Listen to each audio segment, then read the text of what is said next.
What's going on, guys? It's KBR Sports, the best sports podcast of your 24-hour day. Just wanted to obviously jump into the podcast and appreciate everybody tuning into the podcast today. Obviously, we got a good amount of things to talk about for the podcast. I don't want to make it too long of a podcast, obviously. I never like to go on for too long just because I know some people like the longer podcasts, some people don't. But let me know what you guys think. If you guys like longer podcasts with way more content put in there just for more information and more takes in there and opinions on things for you guys to tune into, let me know what you think. I definitely would like to get you all's opinions on those kind of things. I'm always interested to know what you guys think and what you guys want to hear on the podcast and what kind of feedback you guys have in regards to that. So give me your responses and your ideas on that whenever on the comments on the podcast. But also make sure you guys follow and subscribe to the KBR Sports Podcast on Rabble TV, Spreaker, YouTube, iTunes, and SoundCloud. That way you're able to know when any new KBR Sports episode is posted, as well as following the KBR Sports Twitter page at KBR_sports, where different sports topics are tweeted about, and as well as following my own Twitter page at AbinBrendan, where I talk about all different kinds of sports things that go on, like last night talking about NBA events that were happening.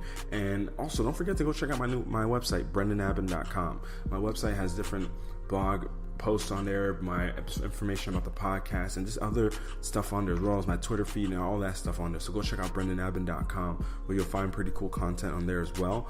And make sure, guys, like I was saying earlier, comment, leave your opinions. I always want to get your takes on different things that I talk about on the KBR Sports Podcast. But yeah, so I appreciate everybody tuning in, and just wanted to jump into the podcast today because from what is on my mind the most after Tuesday and Wednesday and the events that took place on both days, what's on my mind just thinking about a lot in regards to even just watching the NBA and seeing just how things are playing. I mean, I'm watching the teams like the Golden State Warriors, and I'm watching Golden State and watching how they're preparing for the return of Boogie.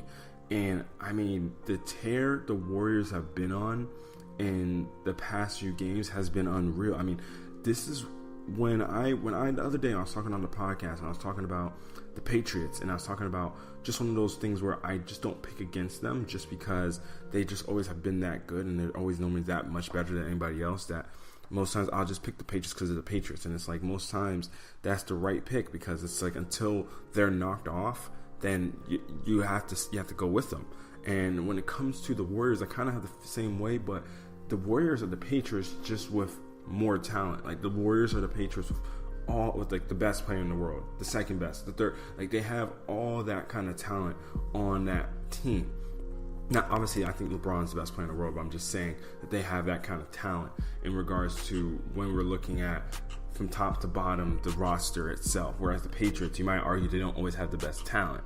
But the Warriors, to me, it's just like when they show up to play and you see the level that they can take their game to, you just realize there is a feasible gap between them and the next best team. Like it's not even close sometimes. Like I think it was like on Tuesday when they were going to Denver to play the Nuggets, and Denver, it was a game for the number one seed to see who could win that seed and kind of take over reign of the Western Conference.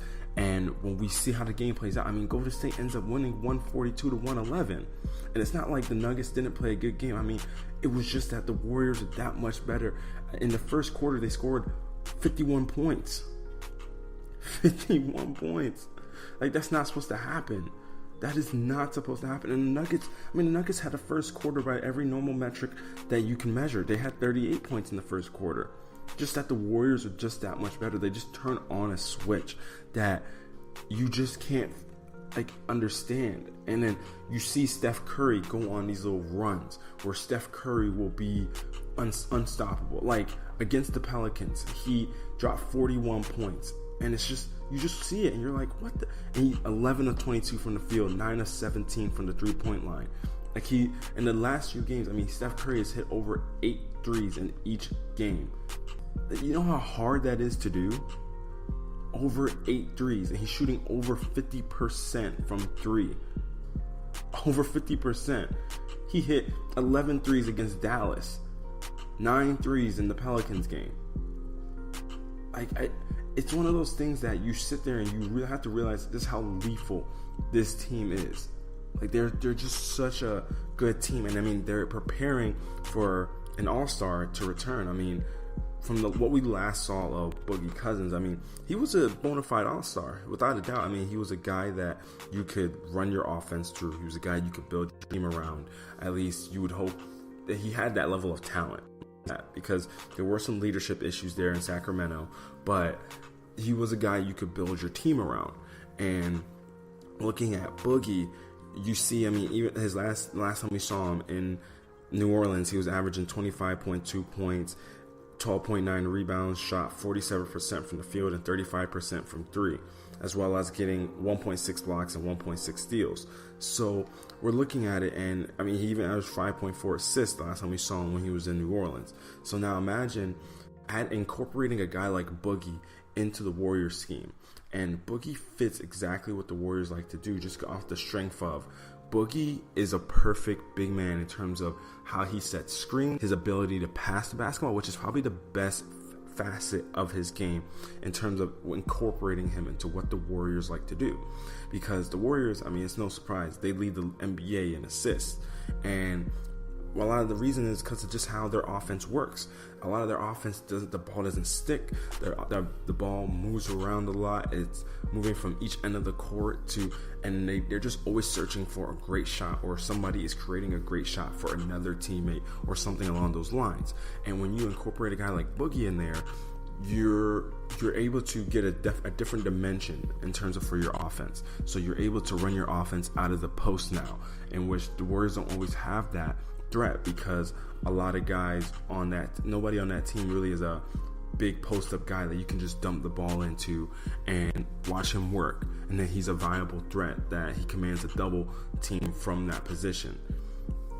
So when you're looking at what Boogie adds, and then let alone talk about the screens that Boogie's going to set now, when this team needs to go big, Boogie's easily going to be the dimension that they're going to be able to go to, because Boogie is able to free up guys, because it's such a big frame that he's going to be able to free up guys and make it so much easier for the Warriors in terms of getting shots off and just creating space for these guys. Because since he can shoot the three ball too, if you had to choose a big man, maybe besides Joel Embiid or Anthony Davis, I'm talking about traditional big man. Anthony Davis to me is kind of a power forward, but I guess he does play some center. So I guess besides Anthony Davis and Joel Embiid, if you had to choose a big man in full health to with the Warriors, it would definitely be Demarcus Cousins, because he's just and sometimes I think amidst all of that gritty stuff that we had in terms of his time in Sacramento and all those things,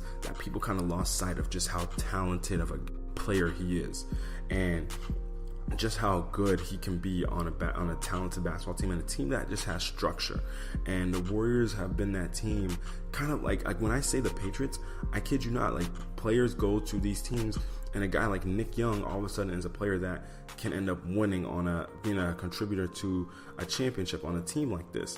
And a lot of it's because they have a sound infrastructure, they have good team leadership, which is to any championship. Like, no guy is going to come in there and ruin what they have in terms of chemistry and what they've built there. No one person is going to come and do that.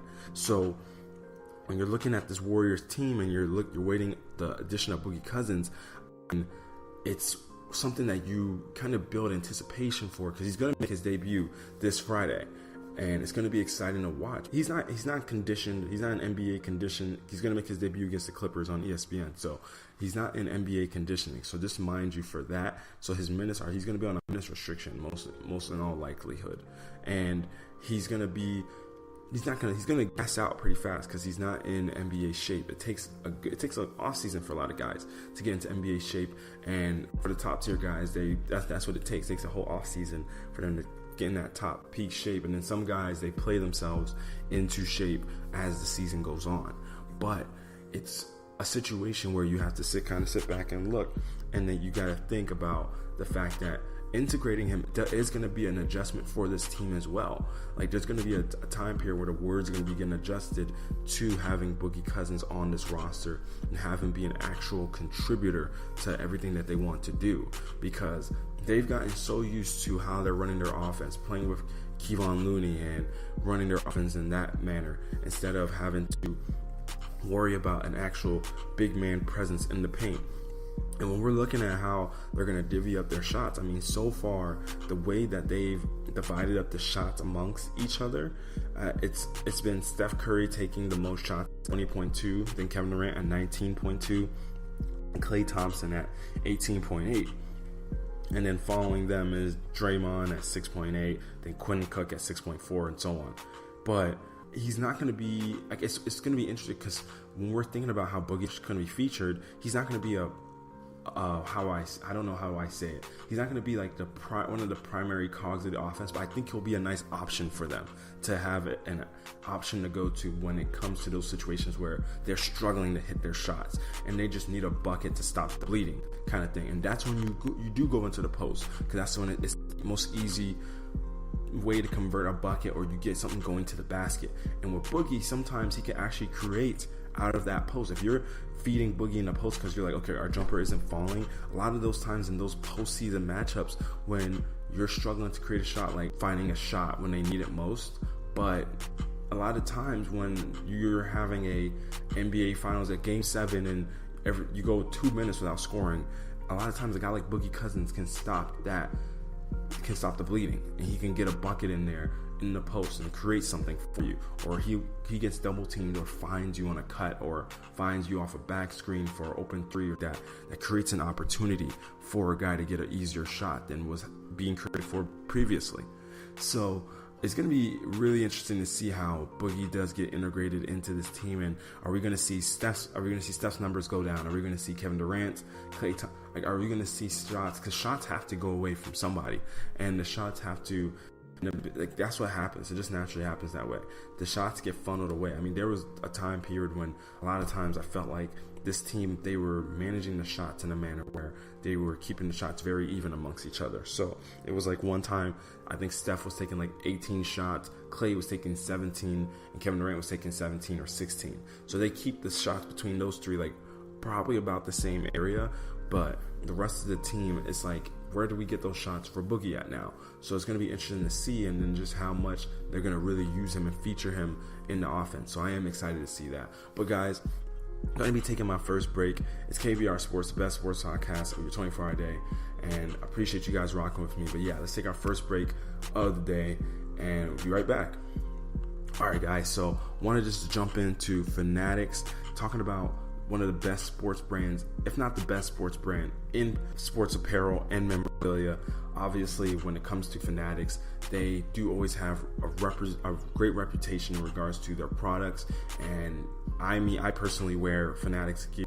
I get gifts for people with Fanatics items. I mean, the clothing that they are able to wear, I don't think I've had a person yet that's gotten something with me through Fanatics and been like, I'm unpleased with what I've gotten.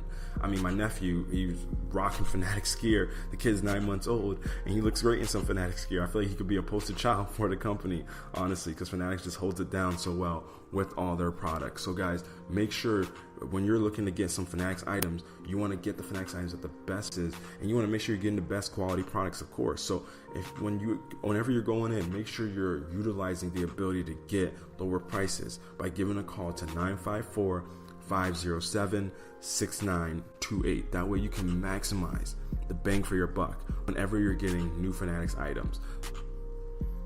All right, guys, so coming out of the break, definitely, I mean, talking more NBA and just everything that was going on in the NBA action. I mean, I see from watching the NBA games that happen, and in regards to particularly like when it comes to the Celtics this year, I think a lot of people analyzing the Celtics and watching the Celtics, they felt like the Celtics have been more so of a disappointment than what we were expecting. I think that sometimes it's like before the season, everybody was anticipating the Celtics to be this team where it was like, oh yeah, they're just so much better than the pack. They're just so head and shoulders above everybody else that the talent. They made it to the Eastern Conference Finals last year, so without a doubt, they should get back there again, right?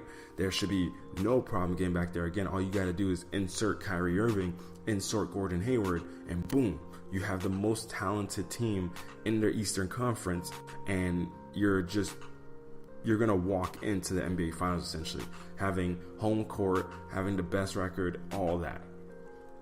Not exactly how it goes all the time. I mean, I spent the last segment talking about how the Warriors are going to have to change up their offense some and working on incorporating Boogie Cousins. Now, imagine for the Celtics, where you have all these young players who all make it to the Eastern Conference Finals, and then now their minutes are going to be scaled back. So those guys go from playing 30-plus minutes to now only playing, 28, 27 minutes a game, because those minutes are getting taken away from them because they have to go to another guy like a Gordon Hayward or a guy like Kyrie Irving, or you're just on the bench because those minutes are getting funneled to somewhere else.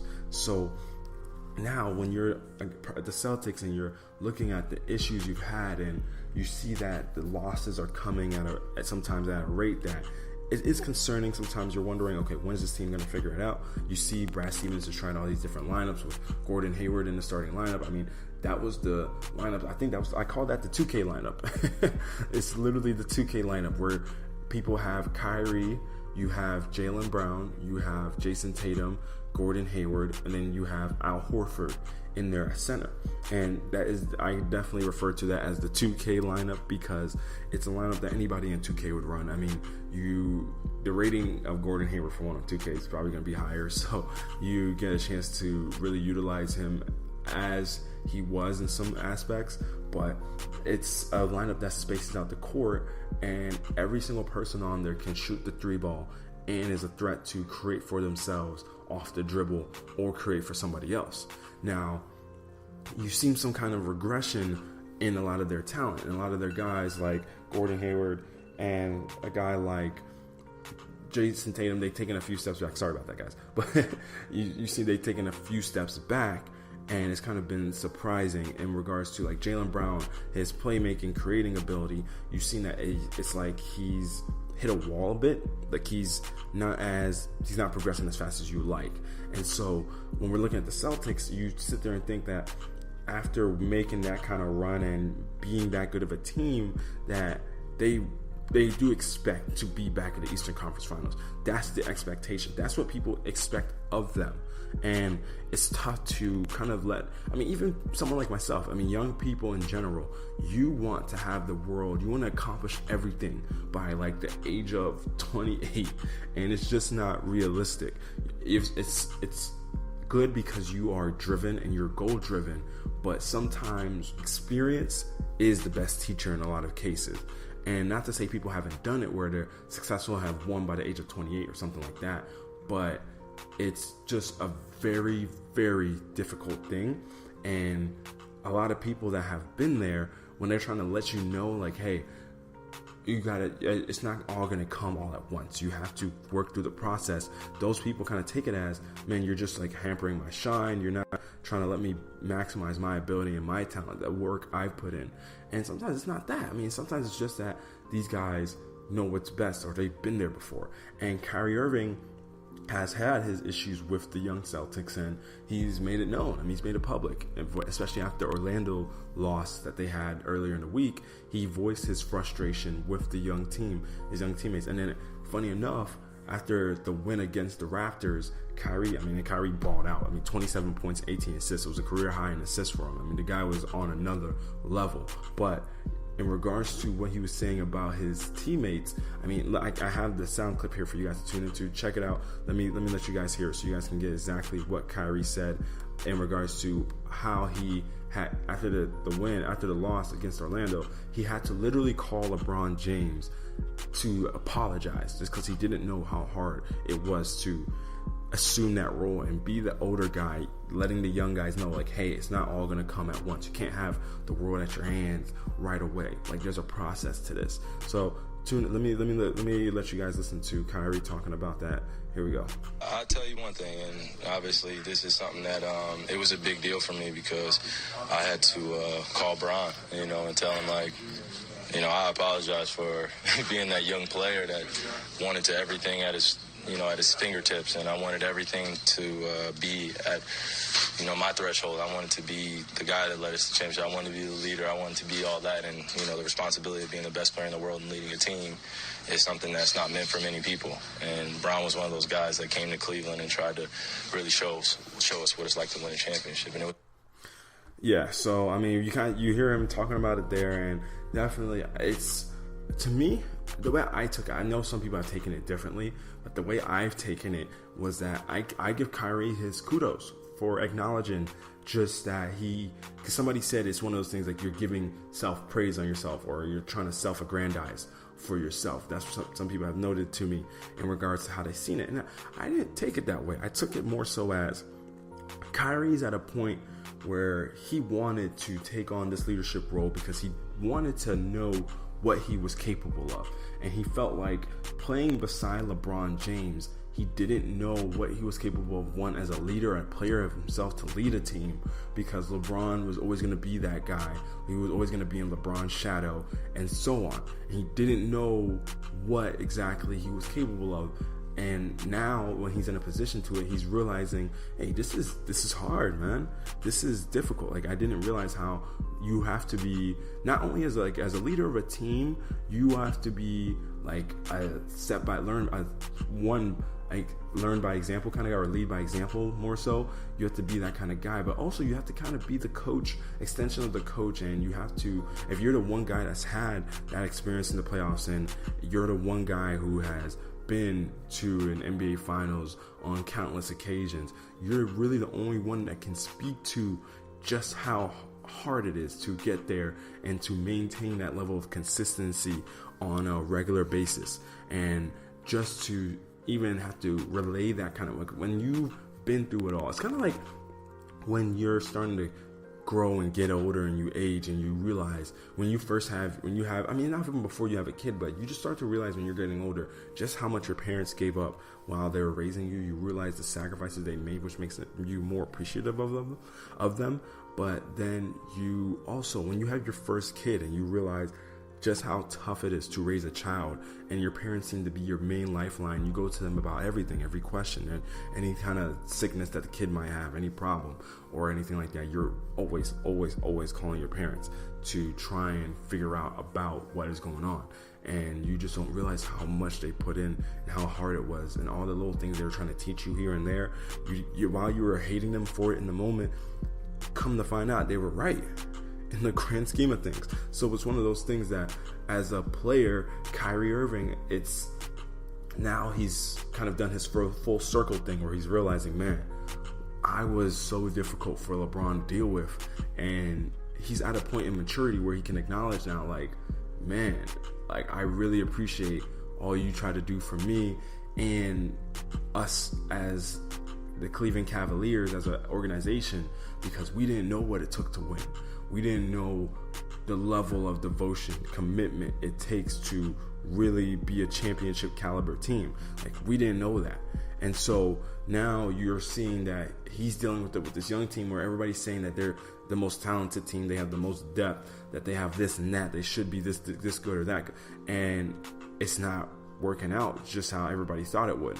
So while we're watching this team and we're seeing the difficulties that they do have, it is going to be interesting to see how things play out for them as we're getting to the halfway point of the season, and especially with the All-Star break coming up, just how this team could possibly turn a switch and maybe make a run at a higher seed in the Eastern Conference. Right now they're in the fifth spot. And so it'll be really interesting. We have to keep our eyes on that team, because if they can figure it out, just figure out a rotation that works, because Gordon Hayward is not going to be the Gordon Hayward from Utah for maybe a year or 2 years, because that injury was so gruesome. Like, even Paul George, guys, I mean, Paul George came back and looked good, but this is the first season that we've seen the Paul George that we were like, okay, that's going to be this guy in the Eastern Conference Finals when he went up against LeBron James in the Heat. This is the first time we've seen that Paul George in forever. And so now, or Eastern Conference semifinals. But now we're gonna have to see how this team develops and all that stuff, because the shot selection from this team, when I watch the Celtics, sometimes it's so garbage, just the shot some guys take, and I'm like, why did your team work so hard? That was not the shot they worked so hard to create. Like, why did you take that shot? So I'm going to be really interested in monitoring this team and kind of following them a lot of the way until we reach that postseason stretch, because sometimes I guess when you do get to that Eastern Conference Finals or whatever, you can kind of feel like the regular season is a bog, but it's like they're too young to feel that way. And maybe that's some of what Kyrie is and trying to disseminate to the team. Like, hey guys, like, we have to commit to wanting to play the right way, because we have to do it now and get used in a flow of playing how we're supposed to play in the playoffs, because there's no time to figure it out in the postseason. You can't figure it out then. Right now, we might win off of me doing this, that, or controlling the game and doing this, and that might be what it takes. But in the postseason, we're going to have to all have it figured out and be all able to contribute. So it's going to be interesting to see how this team definitely responds as the season wanes. But all right, guys, this is going to wrap it up for the KBR Sports Podcast. I might put up a podcast tomorrow just in regards to some NFL playoff picks and the matchups and everything like that, just going over those, and just keep an eye out on the KBR Sports Twitter page where I'll give you updates on that. And also make sure you guys go and follow my Twitter page at @AbenBrendan, where I'm always just talking about different sports stuff. So you'll definitely believe I'm going to be talking about the AFC and NFC Championship on there, as well as Boogie's debut. I will be covering that, watching that game and everything like that. So make sure you follow me on that platform, and also make sure you follow and subscribe to the KBR Sports Podcast on Rabble TV, Spreaker, SoundCloud, YouTube, and iTunes. So that way you won't miss a beat on any of those different platforms, especially when in YouTube I post videos on there sometimes, so you'll be able to catch it up on there. So make sure you guys go ahead and subscribe, as well as make sure you guys comment, like, and share the KBR Sports Podcast. Your support is always appreciated, y'all, and you have no idea, just whenever you guys do comment, whenever you do leave feedback, it always does mean a lot to me, because then I know, hey, you guys are engaged, and I do like to get your opinions on all these different matters. So until next time, guys, I'm out.